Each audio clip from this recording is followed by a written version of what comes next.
Hello, everybody. Good evening. How y'all feeling? Can you all hear me okay, or should I use this mic? Okay, awesome. I want to thank you all so much for coming out on a Friday evening after a day of teaching and working and parenting and all the things that we do throughout the day. My name is Tamika Henry. I'm the trustee over District C and proud fellow board member with this young man sitting next to me. You want to introduce yourself? If you don't know who I am, my name is Isaac Barone. That's my smiling face there. I think they did a really good job with the what do you call it, the Photoshop and all that, right? Took 10 years off me. I'm the councilman here in the city of North Vegas and the trustee, and of course, I like to say you can just call me the crusty, you know. And again, some days I'm crustier than others, right? But today we're pretty good. Oh, I'm just my frosty goodness. today. You frosty? I'm frosty. Well, thank you for joining us. It's a pleasure. I want to remind everyone that this meeting is being translated in Spanish. Thank you so much for being here and interpreting this for us. And any norms, like, we just want this to be a conversation. I'm thankful that each of you took the time to come out here to engage with us. I want to learn and hear from you all just as well as answer any questions that you have that we can answer. So the norms are, we'll talk. We'll also ask for questions from you. We also did get some questions that were submitted prior, so we'll bounce back and forth. But I do want to respect everyone's time. So here we go. Okay, well, are there any questions? Are there any questions from any of you that are here this evening? You're more than welcome to raise your hand. If not, we have a The young whole woman, list. it looks like you're just dying for a question here. No? I wasn't actually going to be able to make it. I had other plans. They got canceled last minute, so I'm like not prepared at all. But I was like, well, it's here. I'm going to come. Well, we appreciate you for doing that. So I know some of you all are maybe shy, and I also want to thank you, Principal. Thank you for having us. Thank you for hosting us here today. I love everything that's happening here at this school. I've had the opportunity to visit a couple of times, and really do thank you for your service. So if there are no questions or comments, we'll dig into the document. Did you see any questions that were like, ooh? No, I just wanted to make the comment. I'm sorry, I always forget the principal's name. Miss Poster, just like a poster. Miss Yes. Poster. I know, Ms. Poster, you and your staff are making some nice progress over here. Again, last time I was here, we were celebrating, of course, the meteoric rise of your mariachi program, right? What we know, of course, is anytime that you make an investment and you have music and other performing arts in your schools, it pays off in huge dividends down the road here. And with a small initial investment that the city, gave a small, but a small donation to, they went from having, I think, 20 or 22 students to having how many students are in the program now? So we have about 133. We have to have 2 programs now. Yeah. Wow. Yeah, it's again meteoric rise there, and so we love this. We love to see how the community has joined into the program, that it's received so much support, and your 2 teachers were actually our educators of the year for the city of North Las Vegas. Again, just recognizing some incredible work that's done here, and anything we can do to keep music in our schools is always a good thing. Thank you so much. Bless you. We did have a question that came in that said, what is being done to improve poorly performing schools? Even the magnet schools in District C and D are failing. And so this, of course, we're focusing on 4 key areas within the district that are proven to accelerate academic achievement. One of those is investments in pre-K and continuing to advocate on the state level for those early investments. We know that the earlier interactions and opportunities that children get with our education, with a quality education system, the better the outcomes will be. So I know that that is a focus area. Um, Early literacy. Sometimes it's like when I say it, it just seems like, a no brainer, but we know that our literacy rates could absolutely use improvement. And our goal is to ensure that every student is proficient in reading by the third grade. One area that I've seen in here that says over the past 4 years, we have seen progress. We increased third grade literacy proficiency from 31.7% in 2021 to 43.6% in 2025. And so, I mean, although, the perspective is all of our schools are failing, what are we doing? Those slow and steady gains, we will have greater outcomes, but we have to continue to invest in what we know works. Did you want to say anything? Well, look, I would challenge for people to show me where they're failing. Don't look now. Look, Quantum McCall, which I do believe is in is North Las Vegas, it's our shared jurisdiction. Yeah. They went from a 2-star school to a 4-star school. So I wouldn't call that failing. Yeah, we have some schools that are challenged, and they have been challenged because hey, like right now, don't look right now. There's huge demands, huge challenges for our working families. Trying to keep food trying to keep food on the table is a tough time now.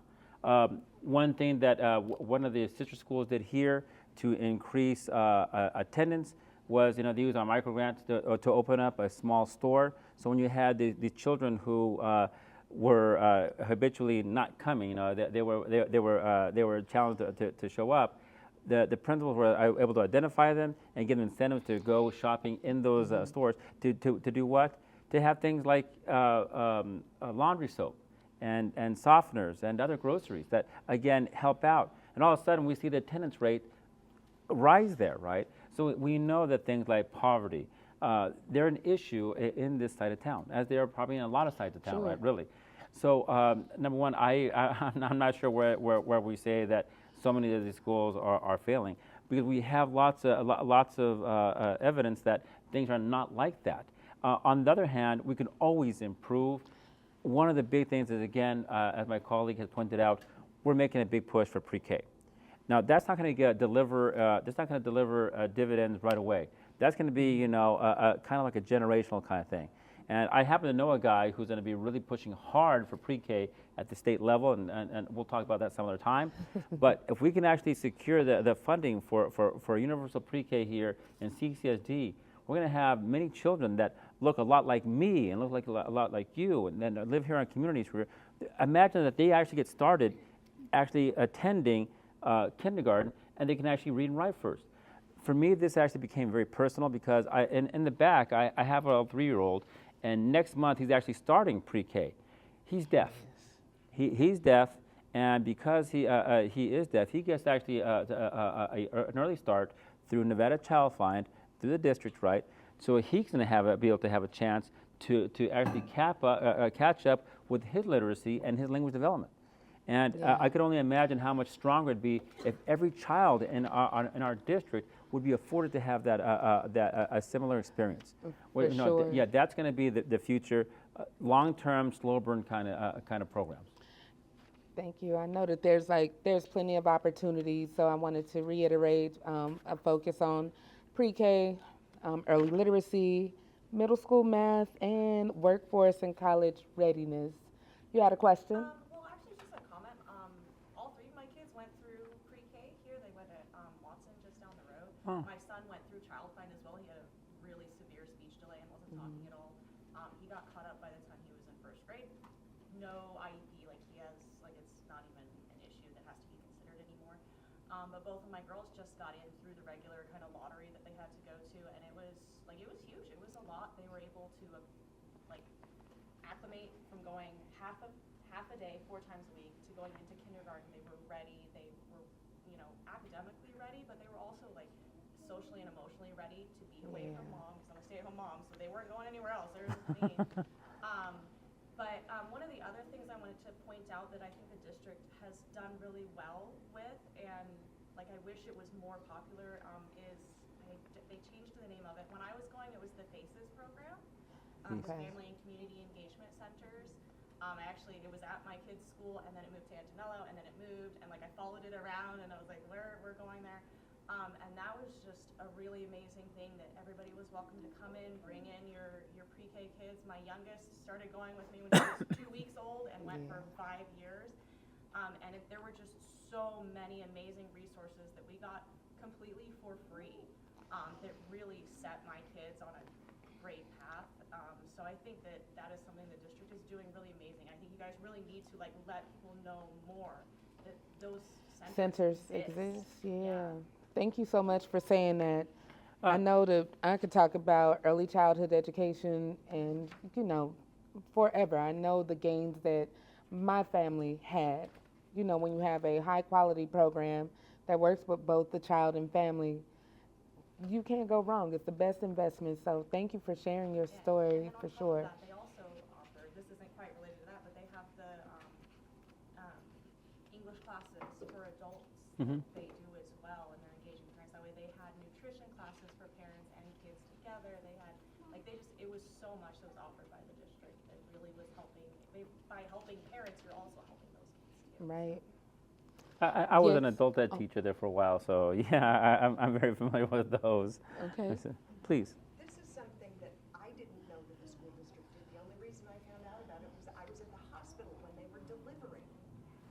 Almost all of the hospitals in the county, they take these, maybe every 2 weeks, they deliver this bag full of wonderful books for every child, no matter what their socioeconomic situation is,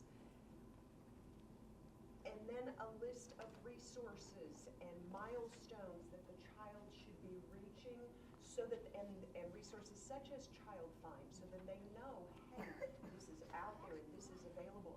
I didn't know the district was doing this. I think that we need to do a better job of tuning our board of incredible resources that we're already providing. I agree. So that actually might again be one of the areas that we need to improve in, is letting people know about the resources that we already have and that exist. And I can just say, when my girlfriend and I, we were again getting the initial take-in interview, right? Yeah, the initial assessment. It was by a really good professional who, again, I've been teaching. This lady's probably forgotten more about literacy and than I'll ever learn, and I've been at it for a while. So again, we do have the resources. They're not infinite, obviously, but I have a feeling that they could be used even more by our community. I will point out that we have made some certain gains here. I like to joke about it that I'm not good at math. Well, I managed to get through. I passed my proficiency exam when I was in high school, and I got through my college proficiency stuff, right? So maybe I'm not as bad as I thought. But the one area of concern has been middle school math, and I just wanted to go ahead and just point this out. The district has increased mathematics proficiency in grades 6 through 8 from 20.5%, pretty dismal, in 2021 to 27%, 27.4% in 2025. Now, that still, it doesn't sound like it's great numbers, but it's a positive gain, right? It's a positive gain, and obviously it's an area of great concern. But we are making gains there. Usually, if you're making 2 or 3% gain, that's typical, right? So we seem to be, stressing there. Where we're going off the hook is for our workforce and college readiness stuff. Again, I was really astounded. We of course have advanced placement AP. For those of you who don't know, maybe someone who's watching. In the AP course, of course, it's an extremely challenging program. It's at a college level, kind of like plus, right? And if you complete it, you take an exam at the end. And if you get a 3, 4, or 5, you get college credit. It's accepted in colleges throughout the country, right? So it's a very rigorous program. And our district, what it's done is instead of making it less available, has actually opened up the availability of the programs. We won't have just an AP program, say, in American government or in biology. Now it's been expanded to many other subjects. And instead of the coursework, instead of the scores going down, the scores have doubled. The passing rate for the exams has gone over 20% in just 2 years. that's amazing. Again, if you expand, and the courses that are expanded, a lot of them are going to be the courses that would appeal to kids that look a lot more like me, because we have Spanish literature, we have Black literature, we're doing things that we had never done before, and expanding these to more and more children. And instead of the scores going down, the scores are going up. As availability has been expanded, the children, these students are rising to the occasion, as I pointed out. If you have high expectations, and you give them the tools, they will rise to it. So that's one thing that I think we should point that out. Our college readiness, our workforce readiness, the dual credit program is been amazing. Do you want to talk a little bit about that one? Man, we talked about it a little last night and getting that information. So, I mean, just a personal story. My daughter is a product of the school district, and I am thankful that she had the opportunity to graduate with dual credits, about 30 of them, and she's now a student at UNR. She just graduated last year. Extremely thankful that she had that access and opportunity, and that so many more students will have it. I'm also thankful that they are looking at more data points for those students who want to explore AP or dual enrollment. It's not just based on the teacher's recommendation. They're looking at ACT scores and just a student's willingness to want to learn and take those courses. So I'm thankful that more students have that opportunity. Did anyone have any questions, comments? My son Yes. is exactly the same, graduated last year with 30 UNR credits. Yeah. Say UNR, yay! Yay. Yes. It's more accessible now. I actually went to, it was the community college high school, I think it's college high school now. So that was like, CSN. yeah, the year I graduated was last year before it changed. And that was really kind of the only option when I was in school to get dual credits. You could get AP at certain schools had them, but it was a lot harder. So it's really nice to hear that that's expanded so much and more accessible. UNLV offers dual, and so does Nevada State have their own high school Yeah. program as well. Yeah. Kind of started right around when I was applying. Yeah. And of course, the beautiful thing about this, Mom really likes this part. You get it a lot cheaper than having to pay $300, a credit hour, which is basically $1,000 for one class, right? Mom doesn't have to have it. Well, I remember I had to take out a loan for my son, right? That took me a few years, but I'm willing to pay back, Uncle Sam. Uncle Sam was very generous, with the loan. I paid him back. I was very happy to do that. But yeah, it's something that really helps out, our families, working class families, middle class families, about every other family who, isn't like independently wealthy, right? It helps us out. I also have to point out that I don't know if you heard the news. Nevada State University is coming to a neighborhood near you. We're going to have them downtown, and North Las it's Vegas, if you ever have a contact with Dr. Pauly, who was the most recent president up there, please let her know she has undying friends here in our community, because it was her leadership that really made it happen. And of course, we have to thank, of course, the Board of Regents, for agreeing with us, right? But it was Dr. Pauly who, she listened to a very emphatic conversation that we had, right? And we were able to make that happen. So I spent 30 years trying to get kids into college. Now we're bringing college to the kids, bringing it to a neighborhood near you. I love it. That also feeds into, if you graduate here after spending 2 years in high school, you can get the Millennium Scholarship. So it's really helpful because college is so expensive now. There's really so many ways that it's compounding to help keep kids getting higher education. For sure. Thank you. So we're going to move on to the next question, unless someone has one here. All right. Next question. Can the school board commit to defending impacted students, families, staff, and community members from anti-immigrant rhetoric and bigotry? What official statements, proactive measures, and/or actionable steps does the district have to ensure these communities feel safe and included? Want to speak to that? All I know is there's a state law that, they cannot come on our campuses. ICE cannot come on our campuses. There's a state law. Um, I am hopeful that we will follow the law. It's something that, you know, that we must do. And so, other than that, Well, the district did make a statement. You know, we've Okay. come up with, you know, a policy. So, and we expect that every, you know, every member of the school district team, whether it be a regular teacher. Thank you very much for coming, by the way. It's so nice to see you again. thank you. I'm having another pool party, so keep your eyes open. Always the party man.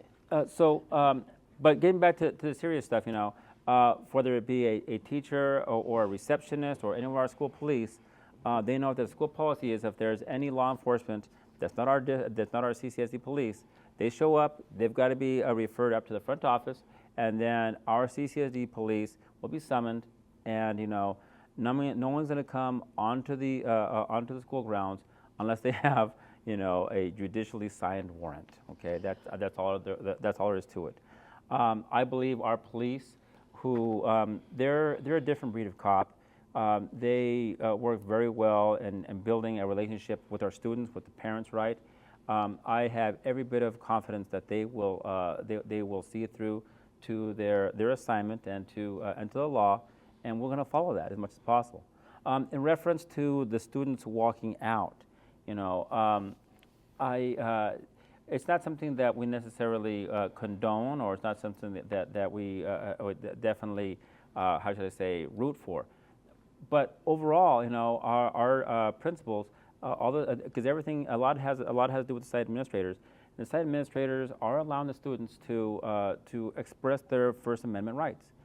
The difference is that we try to work with the local agencies, with our own police, and with the local agencies to make sure that the students who do walk out of class are protected. You know, that they're not, you know, they're not going to have any troubles there with traffic, because that's the last thing we want.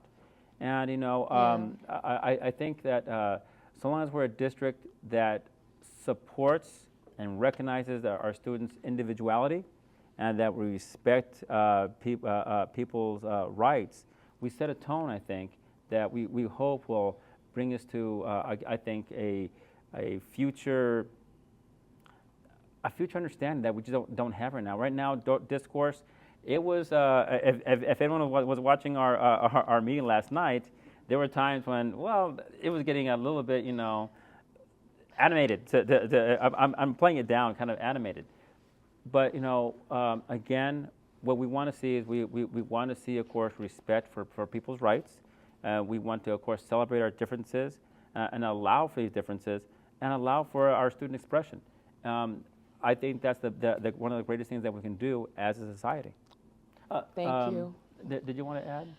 No, you speaking of last night, there was a lot of passion in the room. I thank you all for your professionalism and being willing to have dialogue with us. And just to finish answering that question. I think we have a question. Yeah. Okay. Well, just like a follow-up, so I personally have tried to find like the ICE protocols, and I have kind of informally polled employees, and I will say from my experience, not everyone knows about the policy, and I personally have not been able to find the policy. It's an important policy to share with the public because it's hard. It's a really scary time, as like the person mentioned in the question. There's like really evil, cruel rhetoric that's being shared not only outside of like Clark County School District, but I would argue within the Clark County School District. And so not having a policy that is discoverable, that is readily available, is a concern. I will say, like, I think it was early last year, we did get an email from Superintendent Ebert, or maybe, yeah, I can't remember. I think maybe it was like shortly after the election, with a policy that was maybe like from like 2017, but it wasn't specific to like there's a warrant, like they have to have a signed warrant, and they're not allowed on the campus. It was very high level, and I'll be honest, speaking personally, it did not offer the reassurance like, oh, okay, I know my children and the other kids in my school are safe going to school. I'm going to jot that down. That's, I think, a very, solid recommendation. We need to maybe refresh, and make sure that everyone knows, that everyone should be aware of it, right? I mean, everyone's aware that we're not supposed to divulge any personal information. That one we know because, as by the way, my fellow teachers in here will remember, how many hours do we spend at the beginning of the school year with all these training films, right? They're horrible, right? I don't think they've got any better since I retired in 2024. So you guys we still have to watch them, right? Oh my Lord, they're terrible. But they do, after you've watched them like 20 times, you begin to have it drilled into your head. Oh, that's what I'm supposed to do, and it's constant repetition. So maybe that's something that we have to get with our superintendent for her to refresh with us. As a Thank parent, you. I would feel much more comfortable knowing that that's something that every teacher, every employee has had to watch at the beginning of the year. And like, I'm in a situation that my child is probably not going to be taken by ICE because I'm lucky enough to look white, but he's friends with tons of kids, and that's traumatic too. Like, he's worried about some of his friends sometimes. And my daughter's very best friend is Hispanic, and there was a point in time where her mom, we were talking, and she was considering going homeschooling because of how scary some of this stuff is. So that would really, I think, help assure a lot of parents if that was something that was, hey, we are making sure that all of our teachers, all of our staff, all of our admin, all of our office workers are aware of this is how we handle if ICE were to come to our school. That's actually really good. Trustee, if you don't mind, I just want to recognize that we have our Assemblywoman Daniel Monroe Moreno in the back. So thank you very much Thank for you. joining us, Assemblywoman. Thank you. So I think that's it's a reasonable expectation that every member of our staff should be aware, and I haven't actually. I think eventually we'll probably have to come up with some protocol as well. And I think we have this, but definitely a flow chart that is probably not shared with the public, right? Or maybe it should be shared. Something that everyone can go to, and if there's ever any doubt, you revert to the flow chart. And that's it. Yeah. Well, thank you all so much. Yes. Oh, we have another question. Yeah, so I guess to stack on that question, we've seen in other jurisdictions where teachers have been the one calling ICE. So like, how do we guard against that? Like, preferably we don't have any of those people here in CCSD, but make sure that the teachers are the one in danger. Because like, unfortunately, it's not just about whether or not a student, where they were born, that's a whole nother conversation, but it's like she was saying, all the students are affected, whether or not that student has status or not, all the students. So like that teacher now is putting all the students at harm. Everyone. And I don't know if we like there's a policy around teachers reaching out to That may report. It's not something that has happened in this district, to my knowledge. But thank you for raising that concern. The other thing that I just want to make sure that I say is that children in Nevada are entitled to free and appropriate public education here, no matter their immigrant status. And so we need to make sure that we're doing our part and our job and making sure that everyone throughout our district knows that. And at the end of the day, the safety of all students on our campus that's our main priority.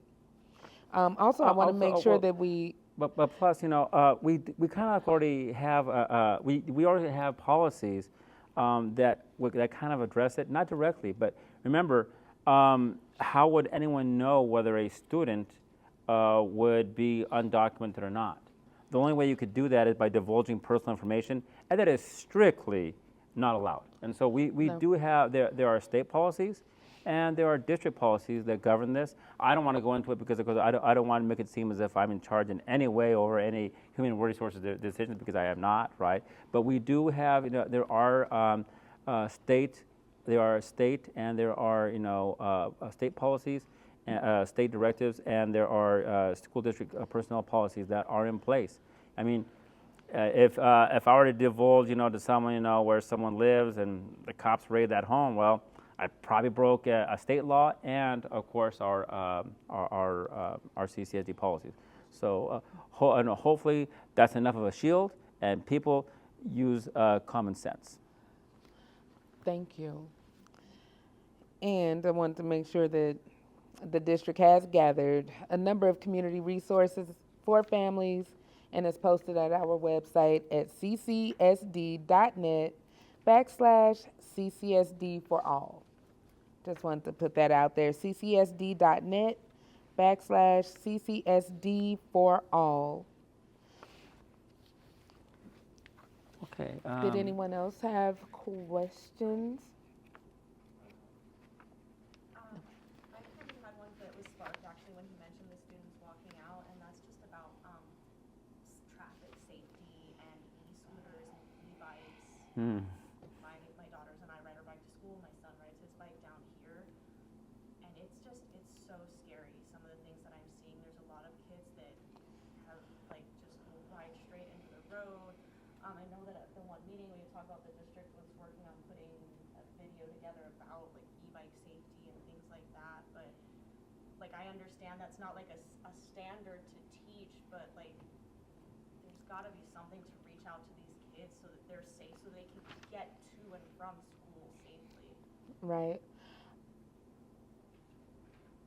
Okay, I don't want to, it's one of those things where I remember when I was in school, it wasn't that long ago.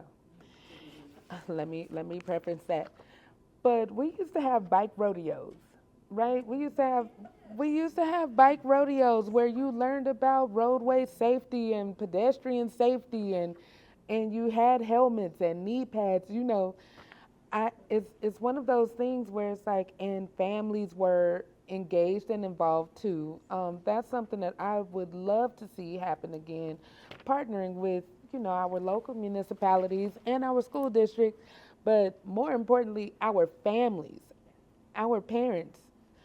Seriously, some things that I think about, and I'll be remiss, we have lost students on our roadways. We have students who have been injured. It is not okay. That's number one. It's not okay. Yes, there are impaired drivers, but also just that basic roadway safety is important for us to teach within our homes, also within our communities, and should be a collaboration with our schools.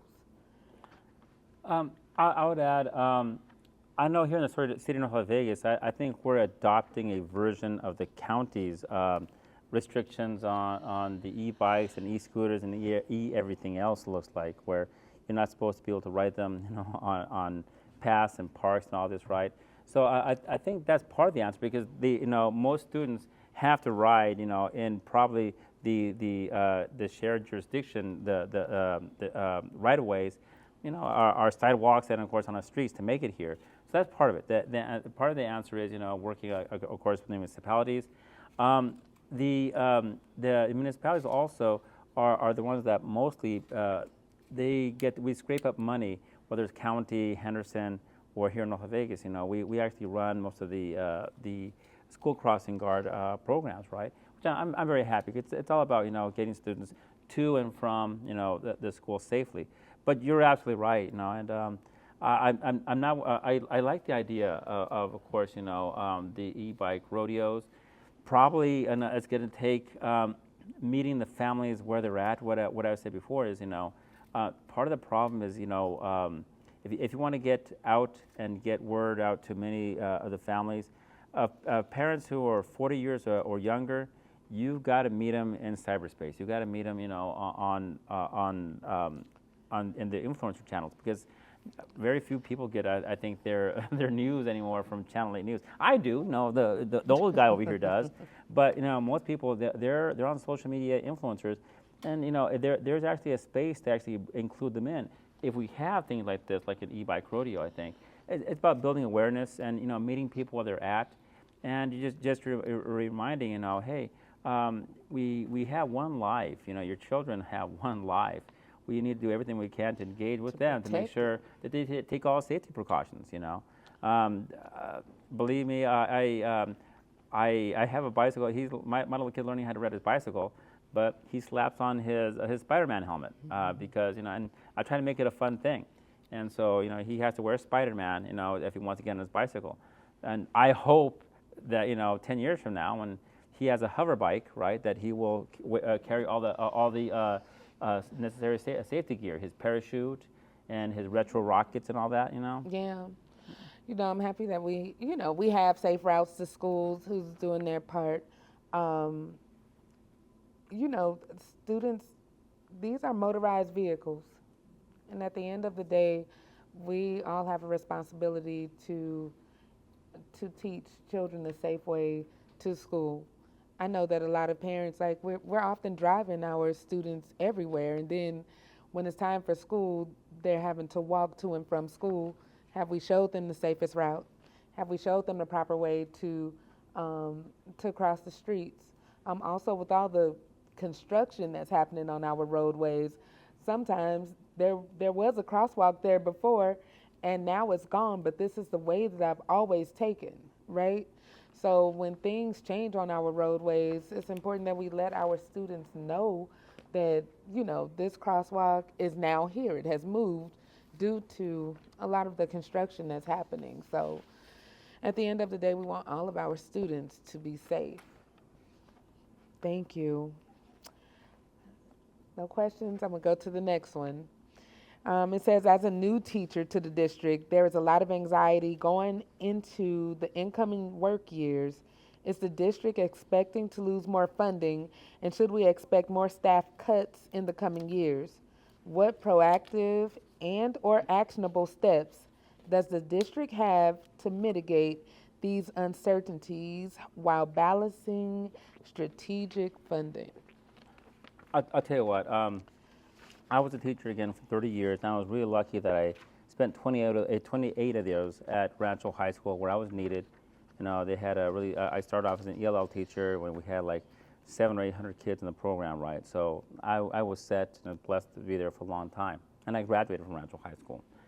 So if you're a new if you're out there, if you're listening to this, if you're a new teacher, right, and if you're hearing about staff cuts, don't panic at this point, okay? Many people are very happy where they're at. I get it.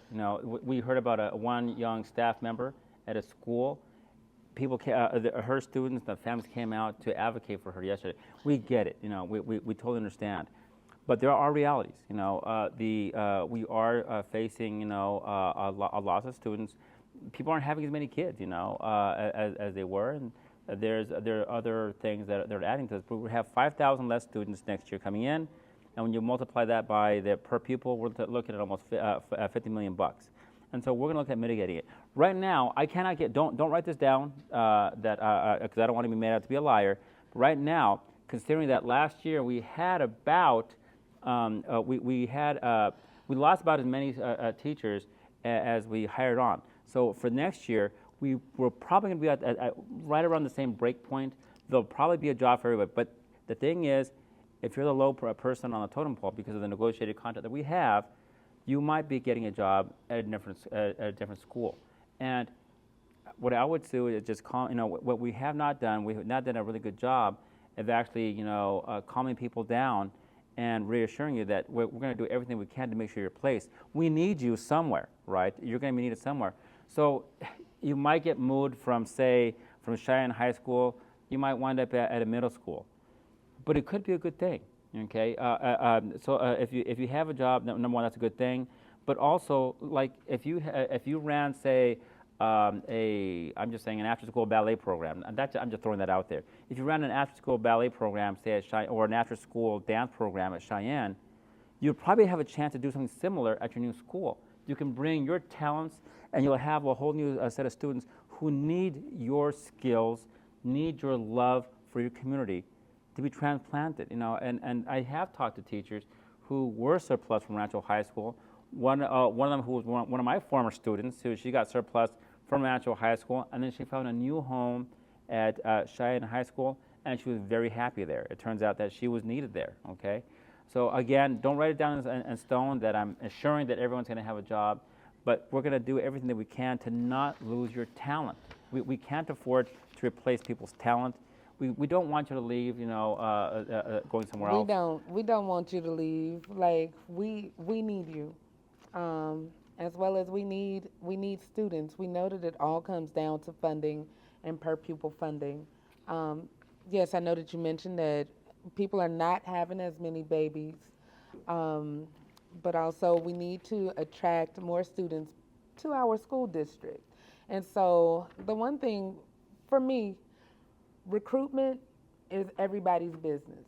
Like recruitment is everybody's business. If there are great things that are happening at your school, like tell your friend that my student is having an amazing time at this school and they're having games and they have all these programs. Like tell your friends. And so just maybe they'll enroll their students at our schools because we do have quality schools.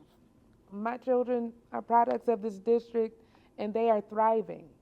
And I really want us to just start sharing the great schools, the programming, the education that is happening within our schools, and let it just overshadow the negative noise, because a lot of it is noise. I'm not going to say that, we don't want you to panic. We do need all of you. Shout out to all of our safe school professionals, our educators, our social workers, because they do, like you all do so much more than just educate, and you're providing those resources and the wraparound resources that a lot of students need. Listening to the students last night was one of the most. Last night there were just several, like back to back to back, telling of how a social worker has impacted their lives. Has been a therapist, has been a BSU advisor, has started a drum line at the school. The kids feel seen and loved, thus increasing attendance rates and just overall well-being. So don't panic. Don't panic. Don't panic. Like, we'll get through this. I did have one concern, and that was brought up to our superintendent. We do have some professionals who are in very unique situations. Like, if you actually find a mechanic teacher, whether it be diesel or general mechanic, right? These are very, very rare because. I hate to say this, it sounds terrible, but what the district can pay a professional licensed diesel mechanic is only a fraction of what they can make out on the open market, and that's absolutely true. And that's something that probably needs to be addressed somewhere, right? But if we have a program where you're looking at a school that might, because of funding, might be in jeopardy of losing a really, a really hard to find niche person there should be some way that we can actually kind of like stash that person within, of course, the using the framework of our negotiated agreement, because I think we should always stay within the law and within the negotiated agreement, and maybe keep that person in an alternative setting where they're still teaching, we're still engaged, but as soon as we have an opening that opens it to where they can put them to full use of their skills, move that person over. We don't have that structure yet, and I think it's because we never thought of this, but I'm hoping that we can develop, innovative structures. We also have a lot of people who are really valuable as our support staff, and again, we also mentioned that there will be some support staff cuts, but again, there will probably be enough attrition between retirements, between people just moving out of the valley or, moving on to other professions, that we should be able to cover the amount of licensed teachers, support staff, and a few administrators, right? And again, every year, a certain amount of administrators, they do retire. I thought I was going to get to only a 4-digit, seniority rate, but never made it to the 4-digit, just barely missed it. But we probably, will have enough, again, positions to open, but it may just not be where they want to be, but we'll work on it. Recruitment is everybody's business. we need more students in our schools, in our classrooms, and it's up to all of us as board members, as parents, as students. Just sharing the wonderful things that are happening within our district, and then us as a district being able to replicate those wonderful things that are happening at the different schools. So, Do we that's- have any more questions from them, or do we have another question to do here? Did anyone Maybe, else- actually, Yes, Sasha. maybe have the assemblywoman if she has any. Oh, okay. Thank How are you. your grandkids doing, by the way? Oh, really? Yes. Oh, Well, thank you. See? what do they think of the school? Look. Love it. There you go. See? There we Hey, go. congratulations, your team's doing a good job. Right. You have a Fantastic. question? Sorry. Sorry, I did think of one that I saw, it's regarding in elementary schools, art and music teachers, I believe. Like, and it has to do with how many students are enrolled and they have to have a licensed teacher. So the school, my kids for elementary school all went to the same school my son did 2 full years of pre-K through Child Find and then is now in 7th grade, and I've had kids at that school this whole time. And they've never had art, ever. Like, it has never been a special, like they've just never been able to find the teacher. They've had like humanities, and sometimes they'll kind of, like that teacher will kind of do drawing, but really my kids tell me like, we're just doing extra math in that class. So like, is that something the district is trying to do to like make sure that, because like my kids love to draw and they do it at home a lot, but some kids just don't have the supplies to do that at home, or the time, or the ability to, and they're not getting any of that instruction. The first time my son ever had an actual art class was last year here as a 6th grader. Okay. Thank you, because I don't want to misspeak. I will take your information and make sure that we follow up with you, because I remember something being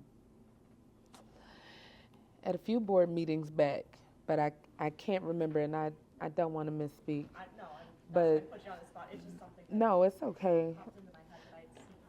I was a secondary guy, so I have no idea, other than just trying to think back, as to my own experience back at CC Rano. But music, I think, is pretty much universal. I can't think of a single school that doesn't have a music program. They've had a music teacher. They've had a music teacher every Yeah. year. 1 year it was a long-term sub, but they've had a music teacher every year. But like, they've literally never had art as the specials. It's always been converted to humanities, and again, they're like, we just do math in that. So I just remember doing art, with my teachers, and. again, like there's been a couple times where usually when it was a long-term sub in that position, that would try and do some art stuff with them. But like, I know that I've been told the school has like a full kiln, has a ton of really good art stuff, but because they don't have a licensed art teacher, they cannot use it. So it's, Thank it's you. Oh, wow. something that, there's a lot of ways that kids can excel in school, and when art isn't that option for them, it can be sad. Yeah, it's a great way to express themselves as well. The arts are so important. Did you have something you wanted to say? You sure? Okay. All right, we want to make sure everybody get a chance. Oh, please. Well, I wrote it down because I thought it was going to be 2 minutes, and I didn't know if there's a huge line.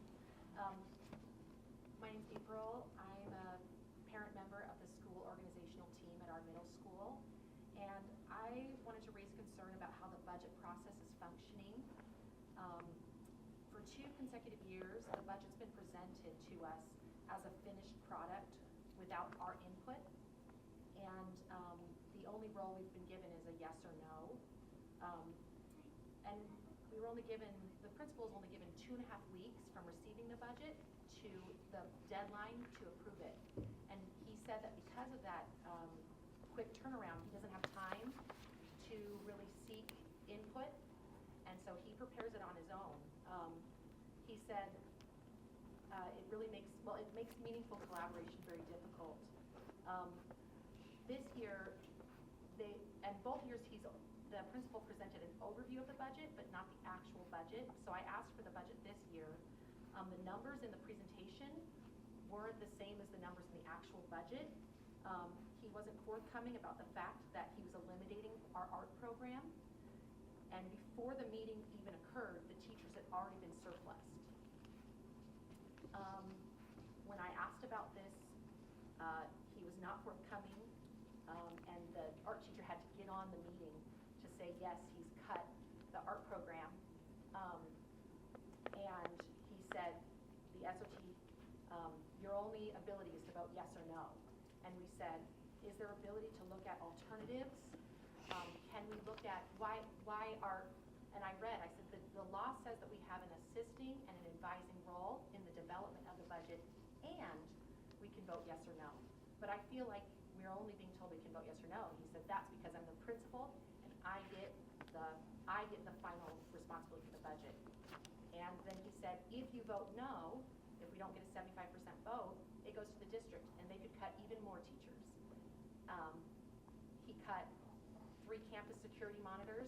Our counselors went from 4 down to 2 for a 1,300 student body. A math teacher, an English teacher. The art program was cut. All assistant principals were retained. So there's 5 administrators at that school were retained, and the percent of the budget that went to admin went up, not down. And all of these concerns were you can vote yes or no, and I was the only, the student wasn't allowed to be there, part of the SOT. He said she doesn't need to be there because the student doesn't vote, but her voice, she wasn't invited to the meeting all year. The unlicensed, there's supposed to be a non-licensed person that wasn't included all year. The position went undone. The teachers are scared to talk because they're scared they're going to get fired. I understand that there's a budget. The budget went down, and so the painful decisions had to be made. But my concern is that the SOT's role at having a say is being reduced to that of a rubber stamp. And I would love to be able to meaningfully fulfill my goal, which is to help be a voice in the school. Thank you for hearing my concern. No worries. Thank you so much for your service being on the SOT. Well, this is, of course, we're taking the information in, and we definitely can ask our superintendent to look into this. Right? You're right. The SOT is supposed to serve an advisory role. In the end, it is true that the principal is given that responsibility to make that site decision. But I think that I could be wrong, but I think it's pretty clear that there's supposed to be an advisory role. So I would want to make sure that that's actually being adhered to. So again, we're hearing this, and this is something that maybe when we're done here, we can talk, and the concern can be sent to our superintendent, who will then route that through the regional superintendent and so on and so forth to make sure that it gets addressed. No, thank you. I appreciate that because, you do volunteer your time. I served on several SOTs as a parent. I was at 3 different schools a few years because I knew the importance of the parent voice, also the student voice. And so being in compliance with the law is important as well. And so... Trustee, did you ever have anything like that happen to you? Or did you guys always have a pretty good voice in this? I always had a pretty good voice in this because I'm a person who really uses my voice to advocate. And if there was any time that I didn't feel like I was being heard, I take it one step further and I ran for the school board. Ooh. So there's, so I appreciate you serving in that role. Compliance is important, and even if a student doesn't have a vote, they still should have been invited to the meeting. Every member should have been invited to the meeting. So we'll make I think sure I'm to follow concerned up about with you. and I think I'm concerned about the student member not being invited. It's one thing if the kid is like, really involved on a basketball team and you're having the meetings at the same time that they're doing their practice. I get that, but that may not be the case. I definitely want to hear, regarding the students. The kind of students who would volunteer to be part of SOT, they're the kind of student that usually has something to say. Yeah, I think I'm going to file a compliance question with the regional superintendent. But I think one of the questions that I would love your help with is why the district presents the budget and requires only 2.5 weeks until the deadline when they have to approve it. Because that short timeline, and this is for the budget for next fall, I'd love for there to be enough time for there to be discussions. The principal said he felt really defensive when we questioned his budget because he said he'd been chained to his desk for the last 2.5 weeks and didn't have time to do anything. I could see that he was under a lot of stress, but the stress actually caused the SOT function to really fall apart when the whole purpose of the SOT was created so that the local area, including all the stakeholders, parents, teachers, the student, and the principal, have a way to say, how can we make this work with the money that we have? And it's been heartbreaking to me to see that this program, or that it's just not working, and I'm just feeling really demoralized by being silenced. I was the one advocate, I was the loud one in the meeting, and someone said, "You're making this meeting go too long, stop talking." And I was like, well, there's thousands of students this is going to affect, and we've only been here for an hour, and this is a $12 million budget that no one else has looked at, but the numbers are off. It was weird. Thank you so much for sharing. I know that we've gone through the budget trainings ourselves as trustees. I mean, I'm new to the board, and it was just so important for us to have those trainings, knowing what the deadlines are. We know that it's tight, but we also, as a district, we're answering to the state, so we have to get things in timely. State has a deadline too. Everybody. Everybody. So, we feel the pressure, but we also want to make sure that we do remain in compliance. So thank you for sharing. Thank you. You're welcome. Okay. Any more questions? Should we pick another question here off the cuff? We are have kind a few more minutes. we have a few more minutes. 6:01. This has been good. This has been good. Okay. This is I guess you guys were just talking about compliance, so I have some questions about just board governance. Probably not as exciting of a topic, but I had the honor of sitting through the 5-hour working session a couple of weeks ago. I knew you looked familiar. Yeah, so I've been attending a couple of meetings. Where you all were going through the governance document for those self-governance rules, right? And you had an expert on the phone talking about it. I think it's important for us to kind of know what's going on. So I don't know if can you, I'm not trying to cause drama or anything like that, but kind of share the history, maybe a little bit about it. I know that there's obviously some issues on the board in the past around professionalism, but what is that document? What is the purpose behind it, and maybe the status of it? Because I know that was a working session, right? You weren't making any decisions in the meeting, but eventually someone's going to need to make decisions that are going to really impact our kids. Because, like I said, I don't have as much faith in everybody on that board as I do in the two of you, of making sure that they make decisions that keep all students safe. Thank you. I'm glad you brought it up, and I'll be honest, I'm used to doing things a little bit different. I'm part of the board of the city of North Las Vegas, right, where things are done in a little bit different manner. What our board governance policy is, it's a set of a set of rules that we all voluntarily subscribe to, in which there's a clear delineation between what the authority of the superintendent and then what the authority and the expectations are of the staff that governs the school district. What it does is, the best way to put this, it's a two-part kind of like it's a two-part kind of relationship.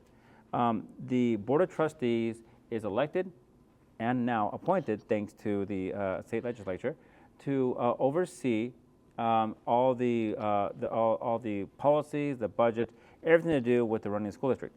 But it's the trustees, the Board of Trustees, it is their duty to hire the one person who actually oversees that, the CEO, okay? That's the only person that we hire. That's the only person that answers to us, but they answer to us not individually, but as a board.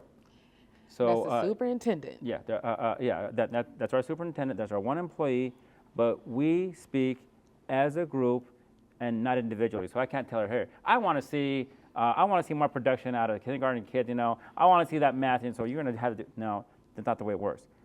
The board, we generate policies. We generate policies, and we govern using those policies.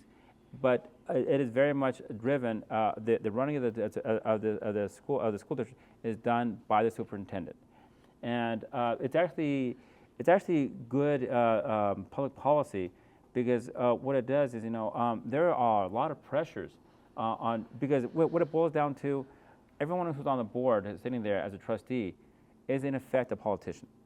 Okay, do you really want 11 politicians running the district? No, you do not. You want to have one person who's overseen by this board, but the last thing you want is to have 11 different people who they might have their own reasons, whether political or philosophical, whatever, or otherwise, right, pulling the district into different directions. So we surrender, surrender is the right word, we ascribe to, again, governing as a board, and letting and as in one voice, and in that way making sure that the district functions under the leadership that we have set for the district. I guess that's one way. Am I getting through? Am I kind of like explaining this in a relatable way? So we have policies, and we're going through, like, thank you for sitting through a 5-hour meeting. Filibuster, let's call it what it was, but yeah. That was painful. Oh, There's more pain to come. But there are just, and there's some minor tweaks to some of the policies that need to be made. Like, one of them is, the policy that I had is if someone moves out of the district, if you move out of the district, we need to update our policy of what does that look like? Once you move, who do you report to? And then what happens when you are asked to resign because you no longer live in the district? What's that next step? So we're still working our way through the policies, because it's just important that, again, that we follow the law. We have policies, but there's also laws attached to the policies, and we need to adhere to those. I'll say this: when I was appointed to the board, we were not following board governance. It just didn't happen, and I would think that the voice of several of the individual trustees was not taken into account by, how should I say, the voting majority of that time. Hey, we had a superintendent who was unilaterally giving raises to people who were, kind of like, professing their loyalty to him. Okay, that's the way I'm going to go ahead and put it. And if he's listening, right, I'll challenge him to go ahead and actually, I'll challenge him to go ahead and prove me wrong on that. But if all you have to do is go back and look at who got raises, right, unilaterally, and not, it wasn't brought before that governance board, right? We don't work like that. We don't work like that now. We would never work like that. Well, we definitely hold our one employee accountable to a certain set of standards that we've come up with, and that's what we're going to grade that person on, right? At this point, she's doing a magnificent job guiding us through. She has assembled a fantastic team around her, a very diverse team around her, people who are definitely professionals in what they do. And I have a lot of faith, that we're making progress, and I think we're on the right track. We have a lot more, we're not perfect, we have a long way to go, but I think she's assembled a fantastic team around her. But the big thing is right now, we're doing what we can to stick within the framework, that guidance that we believe in. Right now, with the entire country going crazy at various levels, right? Things seem to change, from day to day, depending on a certain person's mood. We don't do that here. We follow the law, and we're going to hold ourselves accountable to these board policies. But what that also does mean is each and every one of us, we're limited, right, in our scope, and that's a good thing. Limited government is good government.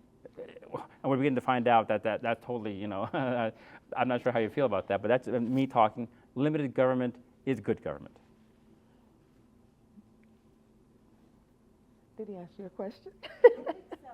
So like, let's just say hypothetically, if someone were to be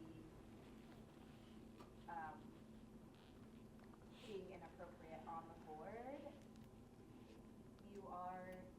who holds them accountable? Just like the electorate, or is there? There were two steps. I guess if you don't mind me addressing this one, Yes, there are go two ahead. steps. We do have a board of governance policy that we have expectations of us that we subscribe to, as whether you're appointed or you're an elected board member. And there are state ethics that that you ascribe to and that you have to that you have to accept if you're an elected leader. You're now a public figure, and of course you are sworn to uphold the Nevada State Constitution and the United States Constitution, right? So if you violate any of those, there are of course state ethics considerations, right?